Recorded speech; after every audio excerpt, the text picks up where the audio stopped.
Reporters are digging through thousands of emails this weekend released by WikiLeaks, and some revealing some gems like this one from 2012. Qatar would like to see WJC for 5 minutes in NYC to present a $1 million check that Qatar promised for WJC's birthday in 2011. But are emails like this just the tip of the iceberg? Joining me now is the man who wrote the book about the money the Clintons have received, Peter Schweitzer, author of Clinton Cash. What is your take? Good to see you this morning, Peter. Thanks for being here. Hey, thanks so much for having me. You've been saying this for a while. Yeah, you say this is just the tip of the iceberg here. Yeah, no, that's exactly right. And I think that as the email flow continues, there are going to be more and more troubling emails. I think the level of intensity is going to rise. Basically, what WikiLeaks has said is they've released about 20% of them, and they're saving the best for last. So I think we're going to continue to see this pattern emerge. And look, all of the biggest concerns that critics of the Clinton Foundation had of pay-to-play, of Hillary's conduct of the State Department, they've all been confirmed. There's nothing in these emails that indicates that people are exaggerating concerns about quid pro quo and favors being traded. The evidence confirms it rather than turns it away. Yeah, and I think a lot of people that see this, they're thinking, okay, you get a $1 million check if you're President Clinton for your birthday.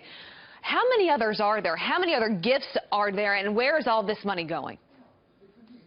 Well, that's a great question. I mean, one of the things that we are doing right now, the researchers that I have working for me, is if you look at some of these internal documents, when you look at the amount of money that the internal documents say that they gave to the Clinton Foundation, and then the amount of money that the Clinton Foundation publicly says they received, there's a huge gap.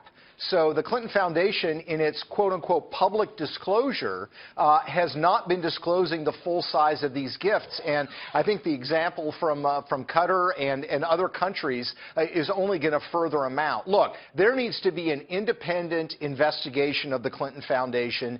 They have not been straight. They have not been honest. Clearly, the concerns Chelsea raised about pay-to-play, about quid pro quo, about corruption are very real. And it goes to the heart of Hillary Clinton's conduct while she was Secretary of State. Yeah, and Peter, you've written a book about this Clinton Cash, as I mentioned earlier. You were even mentioned in one of these emails. This is an email that Palmieri wrote to Podesta saying, quote, HRC raised Clinton Cash convo with Jake and me. It was a difficult conversation. So this is a bigger issue, too, involving the media. Yeah, no, that's exactly right. I mean, there are more than a dozen emails concerning Clinton Cash, and I think, frankly, what's most troubling is, first of all, before they even had a copy of the book, they're desperately trying to find a copy of the book. They've already decided how they're going to attack it without having actually read it. The second thing that's troubling is it shows that they are cultivating their relationships with, quote, friendly anchors, and in the context of this email, that has to be George Stephanopoulos, and they say that Schweitzer needs to be asked 2 questions. Well, those 2 questions were questions that George Stephanopoulos asked me. After that interview, their emails where they're high-fiving and saying, great, we got done what we needed to get done. So it really goes to the heart of some media outlets. Some alarming things. Peter Schweitzer, thanks for being with us this morning. Good to see you. Thank you.